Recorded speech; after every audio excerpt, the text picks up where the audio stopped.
So let's go to some of the masala, as always, the interesting.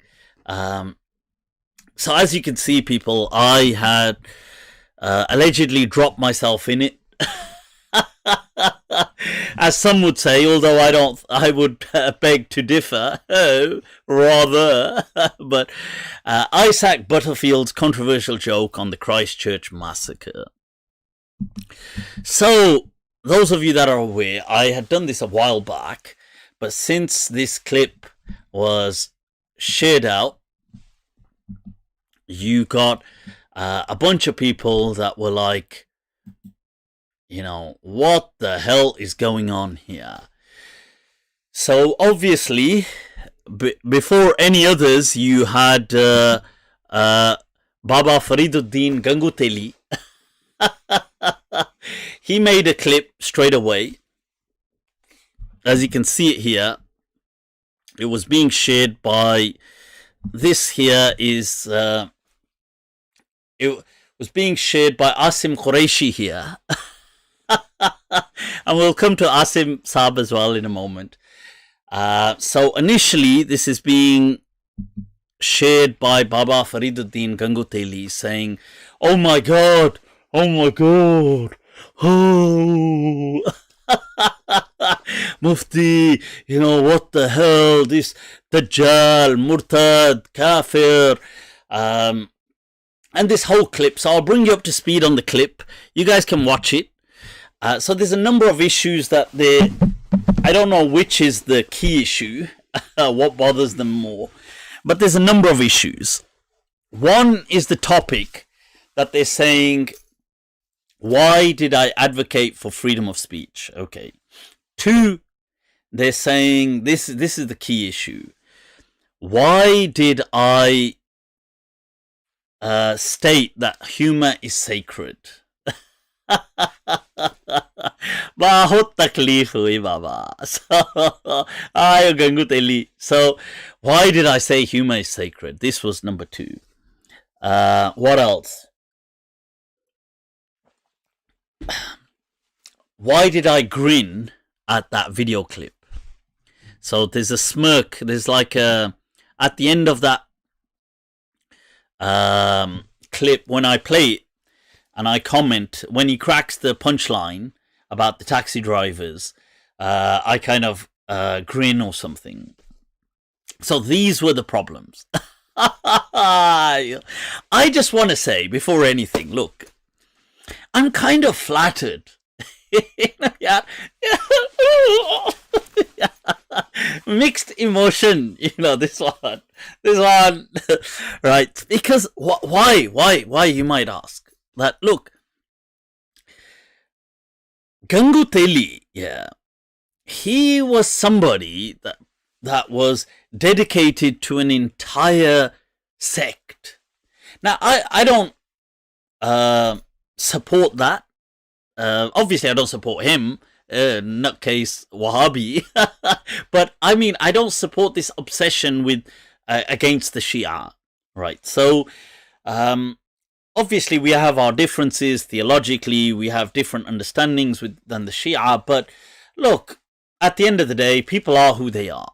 We should try and build some bridges. We need to get by as human beings. The Shia will have different perspectives. We will have different perspectives. Okay, if I'm with a Shia person, I just won't want to discuss on things that may just lead to an argument. Let's leave it and just talk about the things that we do have as common, or just talk about something else. But we shouldn't be spreading hatred. Because look, by hating on people, they're not going to stop being that. If I say, oh, I don't like Shia beliefs, so I know, let's hate on them. So by hating on them, somehow the Einstein logic is they're going to stop becoming Shia, or stop being, Shia, which is dumb, because that's not how this works. So, exactly. So I feel that we should build bridges and not kind of hate on, especially since most Muslims are just born Muslims. They're just born into it. So, so anyway, but he was Gangu Teli, Baba Fariduddin Gangu Teli. He was dedicated to an entire sect. the Shia sect. This is what made him, basically. He wouldn't speak on other issues. He wouldn't speak on, obviously, I mean, what is there to... See, the issue is people want to be relevant, but they don't know what makes them relevant. They don't... Remember what I said about delving in ideas, in things... This is above them. They can't appreciate art, can't appreciate poetry, they can't appreciate... where's this? There it is. Acha. Sorry, Gangu Teli sending some jinn there. They can't appreciate music, they can't appreciate life. So, I know, how else can I get clout? Let's chase, but what can we do? Let's hate on a sect. So his whole making was part of this Wahhabi group that just hated on Shia, did refutations on Shia non-stop. What's interesting is he would never criticize the Saudi regime. Obviously, Bahrain is not allowed to. No, MBS. You, Riyal. Cha. Would he ever criticize the Bahraini government? Oh, toba. Gustakh akya. No. But he would hate on the Shia anyway. He'd hate on the Shia. That gave him his fame. And so he got a huge bunch of following. The Salafis promoted him like mad. And Salafis, come on, $. It's not like me just sitting here using my internet. This is actual dollars and, anti-Shia rhetoric and promoting him. So he's had, thousands of followers. And so these people, they left all of that. Left all of that to focus on who? A different sect? Sufis? Ibadis? Ash'aris? To focus on who? Politics? Trump? Middle East? Who? Yours truly. He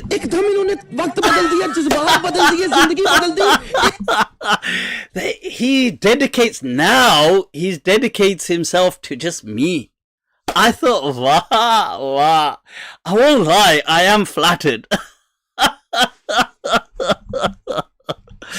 Because, this, you gotta give it. You Gangu Teli, you're teasing me.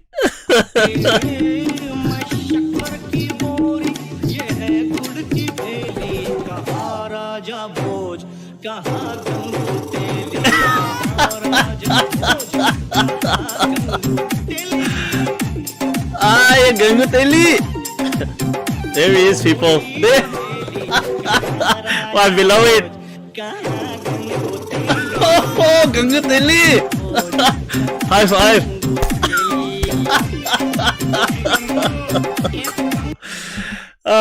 So I am flattered, I won't lie. This is now, to get views, these people have to talk about me. I thought, wow, kya baat hai. As in that movie, the guy says, he says, ab hum nahi, hamari khabrein aayingi. Wow. That so these people now have to make video clips about me. So to remain relevant. So this recent one was this clip. Now, this got then shared, and before I discuss the issues in it, it got shared here by why leave out the other haters? Asim Qureshi, you hater. So Asim Qureshi is like, oh my god, those who support, I find this utterly despicable. Ayo. So I thought, why leave Baba Asim out of it, right? So let me see if I can find. So before I bring this up, I just want to say what's interesting is I seem to have this unique ability that I can bring together people from so many hateful different narratives who would otherwise never unite. So you would get them that, they wouldn't unite on anything. Remember recently I spoke about that Thai auntie, this newly found obsessed hater who's actually hates Islam as well. Yet you got somebody like that who is absolutely wouldn't pairing up with Asim Qureshi Saab. Why? That's just one of the people. You had, I'm just going to bring this up, you had other bunch of, all from diverse walks of life coming together. Asim Qureshi, who is an jihadi supporter, who would then be very anti people who support the Saudi regime, yet coming together. Then there was, un momento, let me just, just bring this up. Abe yaar. Has it gone? Oh, here it is. Oh, you guys probably can't see this. There was a Ruqayya Haris. Also getting involved. Obviously, another hater. I a failed journalist. So you got all of these people coming together who, I'm sure if you put them in a room, they'd probably just kill each other. Yet, right, what is this? Right, yet, let me just get out of this. What is going on there? Okay, let me just press exit here, hopefully. Okay, so yet you've got all of these people coming together just to hate on me. I thought, wow, only very few who can unite the ummah in that way. Very few people. Let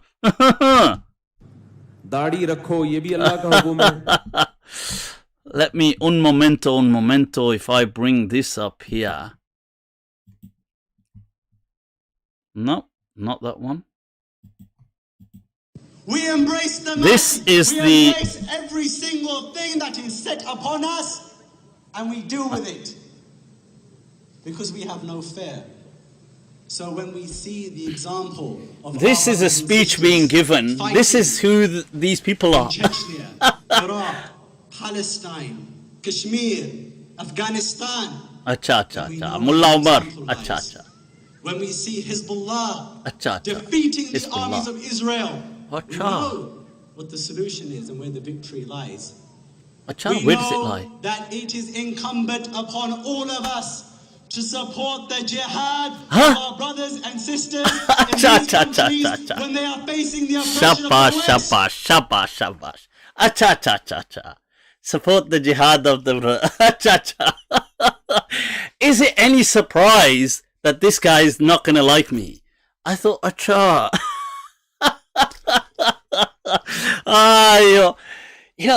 This is the thing.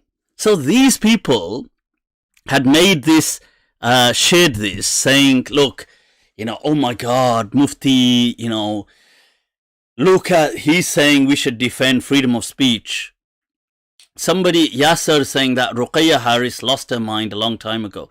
Yeah, and that's absolutely true. I mean, she's just another example of somebody, what I said earlier on, struggling to find relevance. Because if you are not a person of ideas, you are just a person that is of other people. Like your world is just other people. Your world is not a world of ideas, of concept. You have nothing integral to give to the world except report on other people who have ideas. So to these people, the only way they can remain relevant is speak of Khatim Rizvi said Mullah Umar led a group that brought America loss. Okay, he's no Mullah Umar. No, this guy's no Mullah Umar, but this guy is another example. You see, he is in many ways, Asim Qureshi, this is a a kind of syndrome. He is reflective of a whole category of people. And let me tell you this. This category of people, their life has kind of been, unfortunately, a lie. Because they spent maybe a few decades, and in a way I can feel sorry for them, but, it is what it is. Like they spent maybe 2 decades of their life invested in this jihadi sympathy. And what's happened is the world just moved on. The world just moved on. Muslims today, the majority of the Muslims are young Muslims in this country. The majority of the Muslims are Muslims under 35, perhaps now even under 30. Those people are not these extremist sympathizers. They don't sympathize with Taliban or with Al-Qaeda, or how these people used to rate Anwar al-Awlaqi and all these kind of extremist terrorists. They're not that category of Muslims. These people don't have a voice anymore. They don't have relevance anymore. You spent your whole life not enjoying what Allah had actually given you, trying to set up a khilafah, which Allah never even asked for, but never happened. And you struggled and struggled, and now you've reached a stage in life in the Middle Ages where maybe your own children are even doubting Islam and you don't have the answers for them. This is not him specifically. This is a generation of people like that. So what you have is you've got the younger people around them who now will ask questions because, look, science has moved on. Atheism has moved on. Generally, the world has moved on. They've got newer challenges. They've got newer questions. This generation of people, this kind of Asim Qureshi syndrome people, they don't know what do you have to show for anything? The Islam you represent is outdated. Nobody resonates with it. Nobody's going to set up a khilafah for you. Nobody even is going to sympathize this jihadi sympathy anymore. You sacrifice so much of the dunya, and now you can't have that dunya, or you can try, but you're a bit old, or you're not really. And then your own, maybe young people around you don't even believe in Islam. You yourself may now have doubts on Islam, but you haven't actually studied Islam to know the answers. Na khudai mili na visale sanam, na idhar ke rahe na udhar ke rahe. As the poet says, that I didn't get, he says, I didn't get the Lord, I didn't get God, and I never got women either. He says, neither ke rahe, na udhar ke rahe. It's like I lost out on everything. Like neither the deen, neither the dunya. And I suppose that's what really burns them, because when they look at somebody like me, they see that the deen for me is not an impediment for my dunya. And that bothers them, because for them it was a constant impediment. So they see someone khudai bhi mili aur visale sanam. They got khudai and visale sanam. They're like, yaar, this one you're teasing me, this one. So this is why it really bothers some of these people. I get that, and it is a bichara kind of thing. I mean, I'm not saying him, but people of that generation, because a lot of them, I'll be honest with you, when they reflect deeply, or they try to now, they even see holes in Islam. Like, to them, Islam doesn't actually stand up to all. So then they have to make an extra rigid stance to make sure that Islam doesn't collapse for them. But obviously they could take the answers from people like me, but kaha Raja Boj, kaha Gangu Teli. This is they're obviously not going to come to me, because to come to me, it would be nafs nafs al-lawama. This is the thing. You see, to me, I have the answers to the problems that the atheists present and all these things, but those answers may not fit in with the narrative that they've. But this thing of making this comment that he feels so sad that these books of Islam behind me on these shelves are so close to me. Abe mere chache tu aake par. Come on, you come and read them. Oh, I forgot. You don't know how to read Arabic, do you?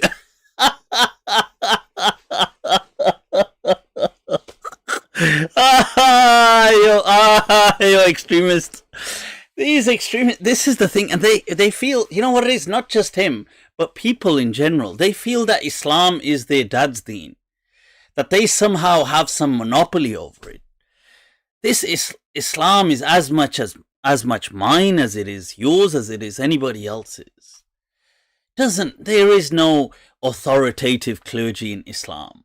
And yes, like it or hate it, unlike many of these people, I am qualified in Islam. That really burns people, though. I clearly outrank them. They can call me whatever they want.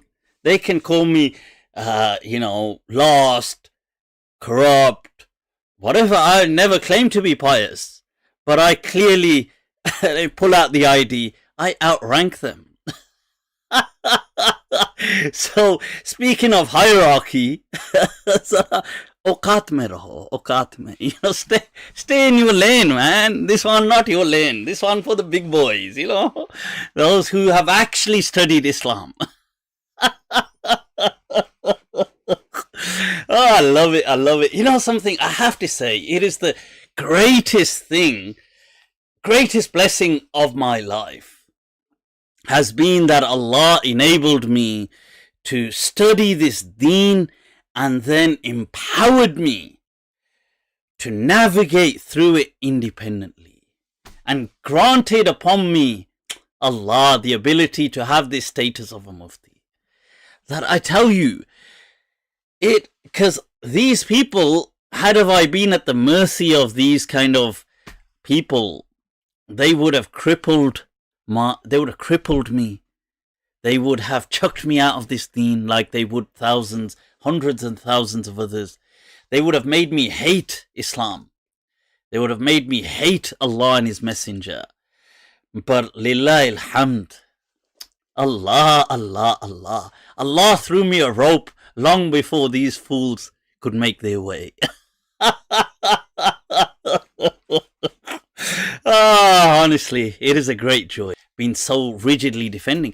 And the irony is this, these haters like this Ruqayya Haris, you see, on her profile, it said she represents Islamic studies.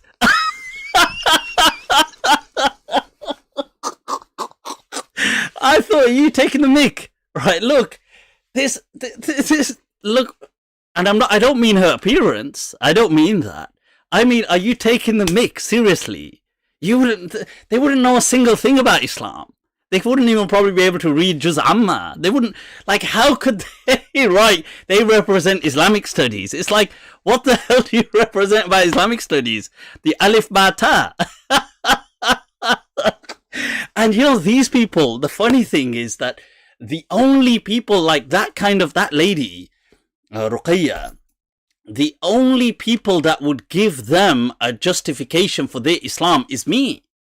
And this is the irony, that they would now, and they hate that because they hate me. So it's like, well, nobody else, their version, like the Islam they want to live is basically what I teach. It's not what this Asim Qureshi, who they're commenting with, or these other people, they would preach an Islam that would have them decapitated.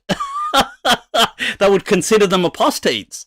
But this is the struggle. Like, they would say, oh, I don't need to wear the hijab. To these people, you're a sinful so-and-so, worse than the blah, blah, blah, blah, blah. And the fact that you say you don't even need to, it's not even a commandment, means you're a kafir, according to those people. Because they say, it's a sin not to do it, but to say it's not an obligation is kufr. Obviously, there are answers, but the answers I give. Who else are they going to go to? This is the thing. Like, so this is what like in the English speaking world, you're not going to, or even if they find other people, but those people would be very similar to me then. Like you're going to, if they go to Javed Ghamidi Saab, but then Javed Ghamidi Saab's views are going to be very similar to my views. They're not going to be very different. So, this one, ooh, tomato. Anyway, right, so moving back to our beloved and the questions that he has raised, that, you know, Shaktar ki bori. Look, yeah. So I want to give an explanation. Look, listen, people, first of all, I want to just answer some of these questions, because some people have asked. I do believe in the freedom of speech. I do believe that people do have a right to express themselves. Now, in that particular context, we were speaking about humor. And I did say that I believe humor should be protected sacredly. Now, obviously, I didn't mean, you see, the dumb things that people started saying, oh, sacred. What does that mean? Oh, does it say in the Quran? Oh, where does it say in the Quran? Where does it say in the Quran?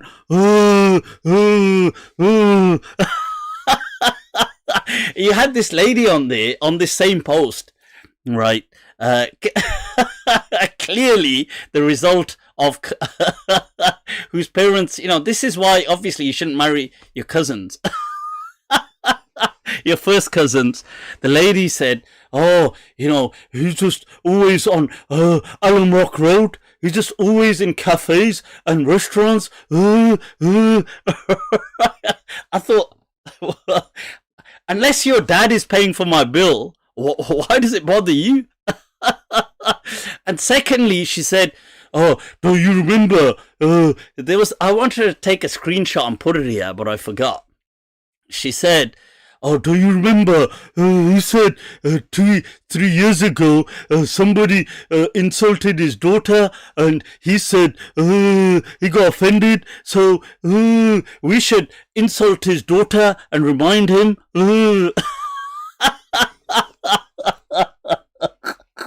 Ah, you're inbred. You know, I don't know how these people survive in the world. Like, how do they survive? How do they not get, like, how do they live? Like, I don't.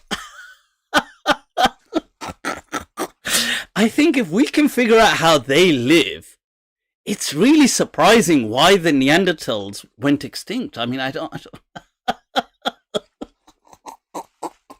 Damn, does that mean that if Neanderthals were alive today, the Wahhabi following would have been huge? Anyway, look, listen. Right, okay. Now, nobody said that insulting people, as in abusing people, verbal abuse, is fine. I've always said, in fact, I've got a video, it was shared recently about is swearing haram.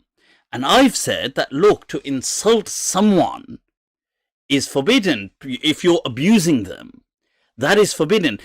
Now, nobody's saying that. I'm not saying you racially abuse people or sexually, as in verbally abuse people. And obviously, look, them saying that, oh, 3 years, was it 3 years ago, there was, on one of my Monday nights, I spoke about some people speaking about wanting to, you know, they were saying, oh, about speaking, I don't even want to really say it, but they were just saying all this kind of atrocious stuff about my daughter, who was 3 at the time. Now, and, you know, saying like horrendous things, that crimes that they wanted, that they should carry out against her. And I found that despicable, and I reported it to the police. Now, look, them saying, oh, why didn't he find that funny? I find this question hilarious. Like, wait a minute. Why didn't I find some people making comments, not comments, about stating what they should conduct acts of sexual violence against, let's say, my 3-year-old child? Why didn't I find that funny? So why, if if I didn't find that funny, why can I find other jokes funny? Oh my God. I sure hope this lady is claiming disability benefits. I mean, is that really a question? Is that genuinely a question? Like, so, look, let me get this right.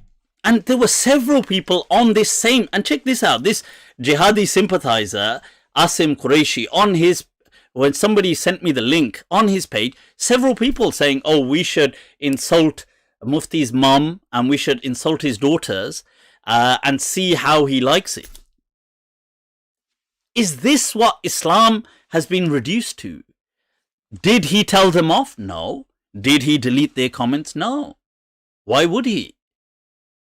He's like, well, absolutely fine. And I'm not saying he needs to. But look, did he? This is the Islam that they're supporting.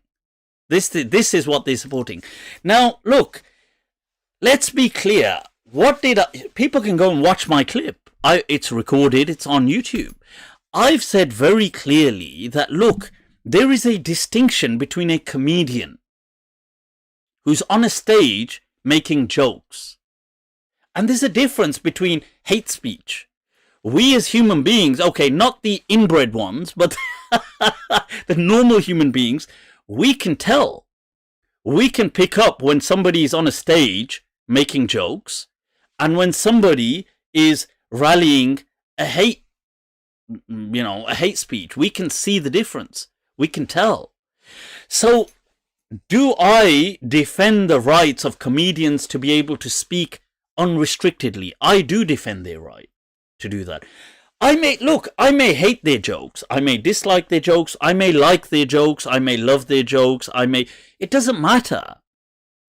The point is that even if I hate the joke, even if they made a joke about Pakistanis being all inbreds, if they made a joke about all people are like this, it may be a dumb joke, it may be stupid, but they have the right to make a joke. Comedians do have that right, because comedy, to me, cannot be censored. If you start to censor it, where do you draw the line? You can't say, well, because it offends me, you can't say this, because every joke, the purpose of jokes is that the punchline is something you don't expect. It has to be politically incorrect. Otherwise, most jokes wouldn't be funny if they were not politically incorrect. So this is the unexpected nature of them that makes them funny to us. So do they have the right to say it? I feel they do have the right to say it. Now people say, oh my God, but he made a joke about people that were killed in the Christchurch thing. He did. I mean, what do you want done? Like, do you feel, is it illegal? It's not illegal. Do I feel these things are haram by Islam to make jokes for a comedian? I don't feel they're haram by Islam, but yes, people said, look, there's civility. He could have been sensitive. True, I agree. He could have been sensitive. But the point was, this joke has already happened. He's not going to ask my permission to do it. So the point is, should these jokes be allowed? Yes, I feel that people have the freedom. And they asked me, what would I say? Oh, he wouldn't defend jokes about the Holocaust. Of course I would. I feel you have the right to make a joke about the Holocaust. Now, legislation may prevent you from doing that in certain countries, and I feel that legislation is wrong. It needs to be revisited. Jokes should not be censored. That people should have freedom. They said, would I defend the joke about 9/11? I would. If somebody was to crack a joke about 9/11, many people do crack jokes about it. Now it's a bit outdated. I feel that they have the freedom to do so. It doesn't mean you have to find it funny, but you have to have the right, you see, under freedom of speech to allow people for comedy. This is because this is linked with, you see, satire is linked with critical thought. It's not like insulting. Yes, it could offend. There is a difference between offense and conscientiously just insulting someone verbally. Like me just swearing at you is not the same as me satirizing something for a different reason. Now, this is not to do with that particular joke per se, it's to do with the topic. So, I wanted to share that, but the joke thing, the other point they had an aspect, sorry, the other point they picked up, why did I smirk at the joke? Look, the nature of jokes is there's a punchline to them. And the punchlines are counterintuitive. So when you hear something that's counterintuitive, even if you don't like it, sometimes it may have a knee-jerk reaction. I've heard jokes which sometimes are totally disturbing and you felt afterwards like, I shouldn't have laughed, but you will laugh. Because the nature of laughter is it's unfathomable. It's not a rational calculation. You don't laugh at something, but because let me get this right. When somebody walks, like and they fall over and hit their head and you laugh, that's like, wait a minute, you're just laughing at somebody's misery. If I made a joke about deaf people or blind people or stupid people, you laugh, but you're laughing at somebody's misery.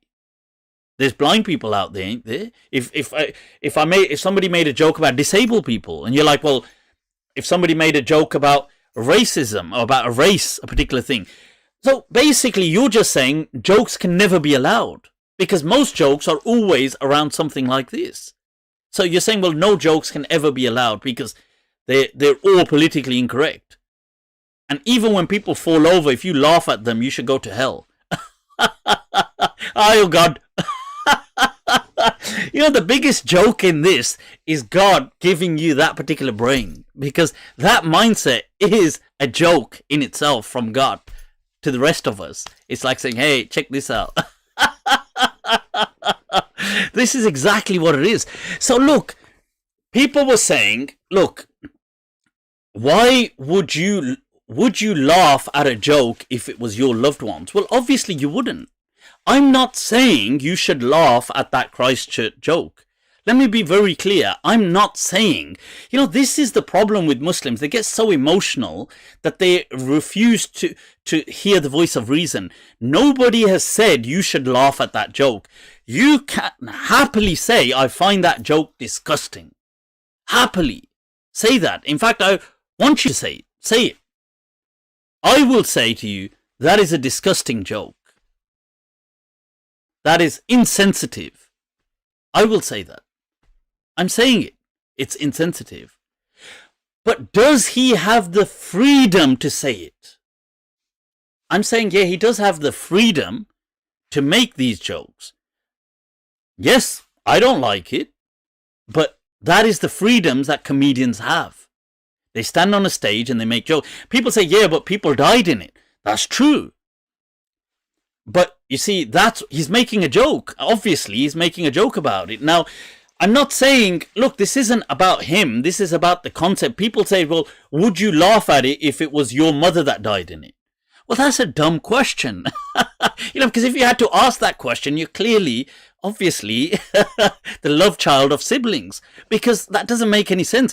Look, if you are traumatized by an event, you're naturally not going to be laughing by that event. That's obvious. The fact that you are suffering from trauma, it's like saying, well, look, would you laugh at a joke about a blind man? You might. And they say, but what if that was your dad? You're Einstein. I swear. The genius level of these inbred Muslims is like, it's just at another level. It's like, well, what the hell are you talking about? How does that even make any sense? Obviously, if you're traumatized by a particular event, you're not going to laugh at it. Now, if you're not traumatized by it personally, there's a chance that you may, as a reactionary thing, laugh to something that's being said. And I want to say something here. Why is it then okay? Like that Ruqayya Haris said, that, kuffar, and she wrote something about kuffar and stuff like this. I thought, look, why is it okay to then laugh at any tragedy of non-Muslims? Why can you crack jokes about that? Why is it only Muslims that you can't? Are Muslims God's favorite people? Did God say that, you can't make a joke about Muslims right? You can't make a joke about, sorry, I was just reading the comments. You can't make a joke about Muslim, but you can make it about non-Muslims. Why can you make jokes about dead non-Muslims? So then you're going to say, unless you say you can never laugh at a joke about any death ever. Ever. Right? So any joke involving death ever, you can never laugh at that. And if you did laugh, let's say I told you a joke and it was funny, and it was about some random, like I said, some three Japanese people, they went down, one did this and he fell off a plane and he died, and you weren't expecting it, and you laughed. Why did you laugh? Why? You wouldn't laugh if that was your son that fell off the plane. You see, and then you say, well, oh, but it wasn't a Muslim, so it's okay. But if it was a Muslim Japanese that fell off the plane, then, why did you laugh? So, look, what is this haram policing going around? Look, Islam is to do with you. Police yourself. Okay? Nobody's telling you to laugh at anything. Clearly, you don't have enough laughter in your life anyway. These people are clearly miserable.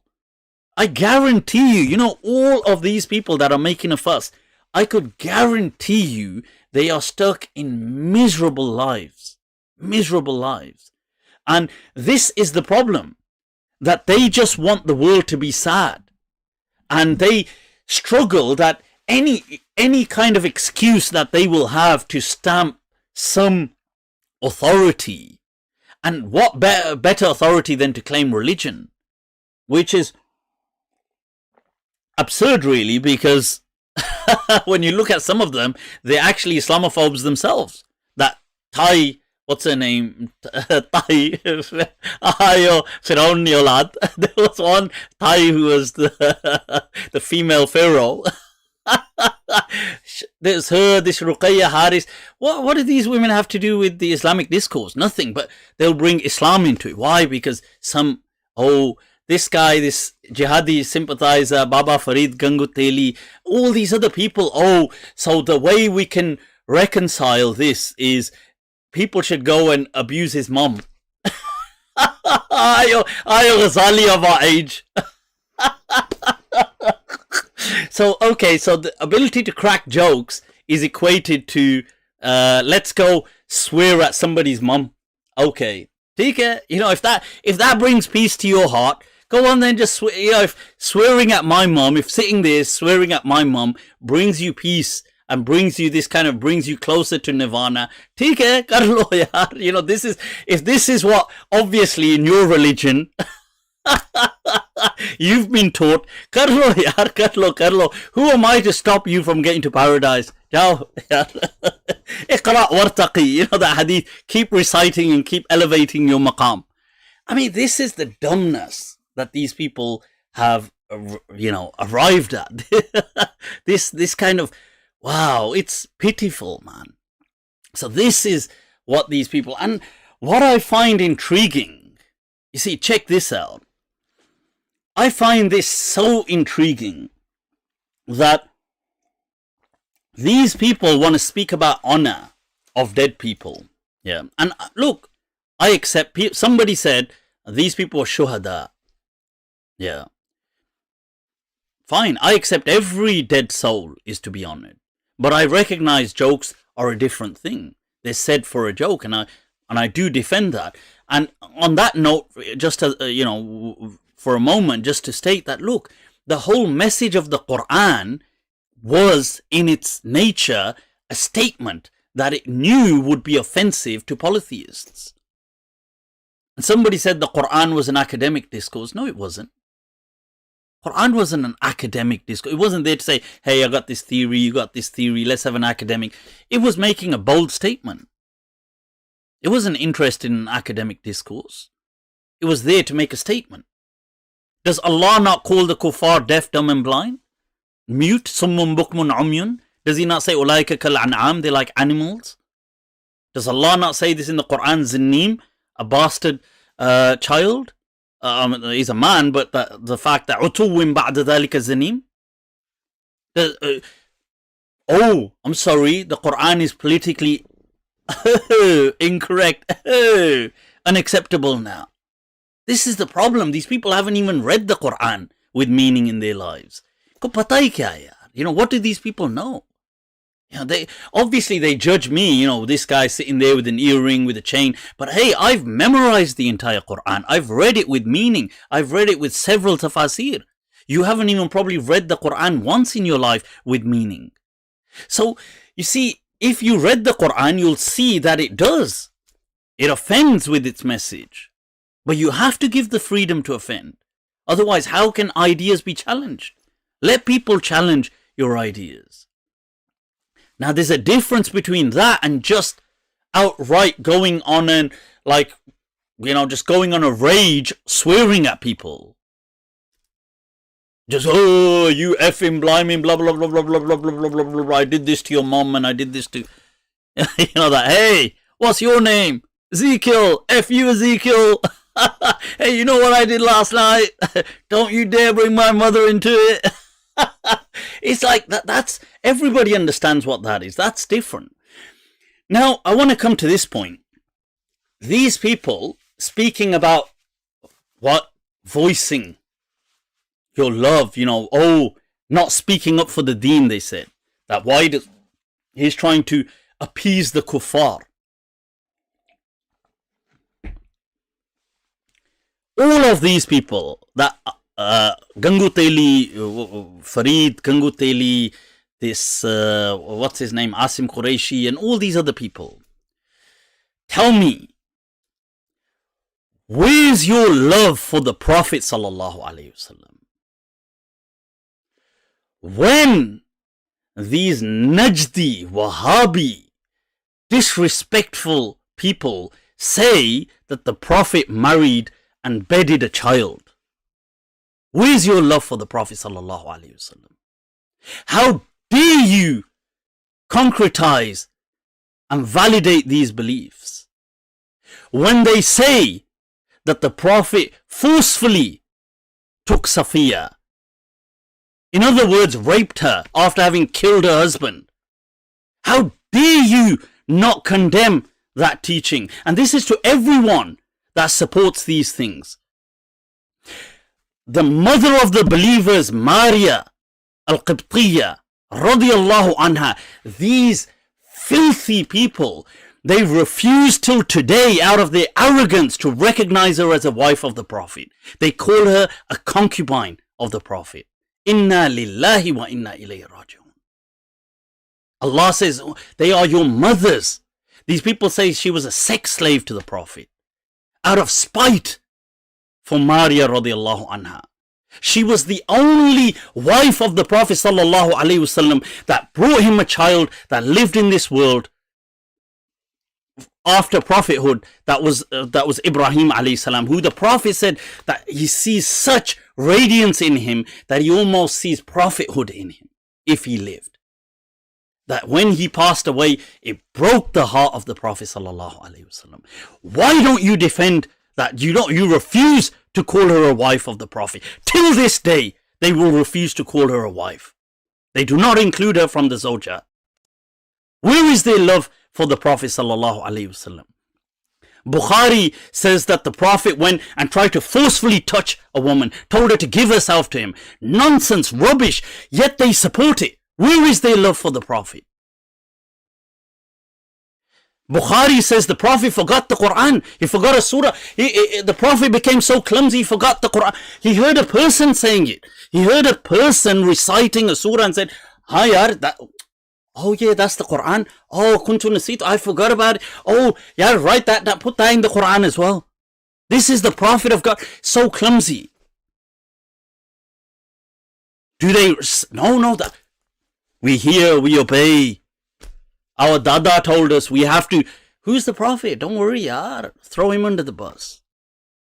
They say the Prophet Moses ran around naked in Bukhari so people could see his testicles, to see if his testicles were swollen. This is Bukhari. Where's their love for defending the honor of this deen?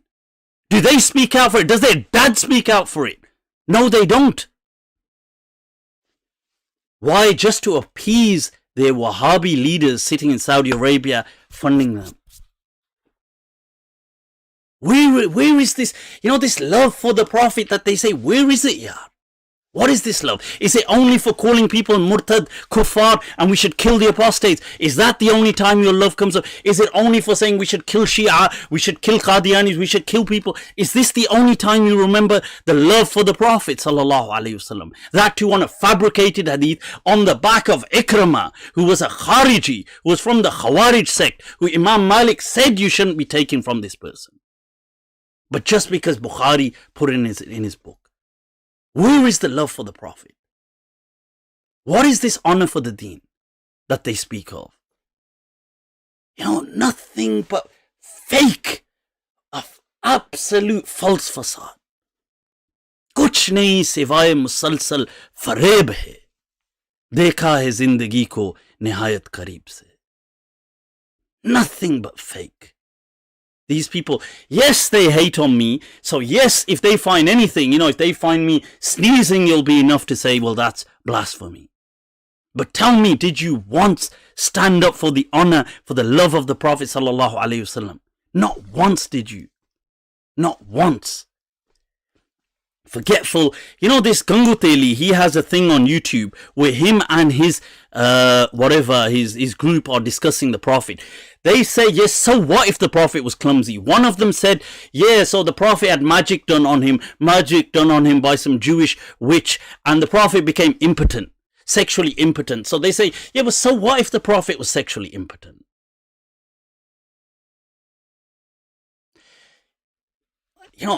If only their dad was sexually impotent and hadn't given birth to this useless, this is the love they show for the Prophet sallallahu alaihi wasallam. So what if he was sexually impotent? So what if he's clumsy, forgetting the Quran? Oh, he's trying to forcefully touch a woman. He's bedding a little girl. He's raping a woman, killing her husband, snatching her, having sex with her. What kind of an Islam are you? Rahmatan lil alamin. Ma arsalnaka illa rahmatan lil alamin. Not for the Muslims, not rahmatan lil muslimin, rahmatan lil alamin. Where is that rahmah in your picture, in your portrayal of Islam? Where is it? I don't see it. Allah says that He is Ra'ufur Rahim. He is this person who has come as a paragon of mercy to you people. Yet, then they find words fail me. I don't, this kind of thing charges me, but I see that none of them will challenge their seniors and refuse to follow their sect and say these things. None of them. Rather, they will keep the peace with their, Buzurgan-e-Deen, with their Mashayikh-un-Najd, with their, Wahhabis, and they will keep it with them, and what they will do instead is say, it doesn't matter, maybe the Prophet did it, it's okay. It was a different time. That's not respect for the Prophets. That's not honor for Islam. Your honor does not lie in trying to set up some phony some weird fantasy caliphate around the world, which Allah did not ask you to set up. Neither did the Prophet. The Prophet was not here trying to chase politics. See, that's all the Prophet is for them. For them, the Prophet is somebody that has given them the license to have power. We want to take over. We want sex slaves. We want to enslave their women. We want to show them. We want control. We want dominion. Nothing but insecure people. And hence their faith crumbles before them as they age. Because they built it upon a cobweb. This is what they built their iman upon. وَإِنَّ أَوْهَنَ الْبِيُوتِ عِنْدَ اللَّهِ لَبَيْتُ الْعَنْكَبُوتِ. This is it. It's the worst of things to build a foundation upon. But yeah, let's wrap this up, people. It's been quite, but yeah, it's getting very late. We've gone on for quite a while. Guys, as always, it's been awesome. This was a bit extended. I'm losing my voice now.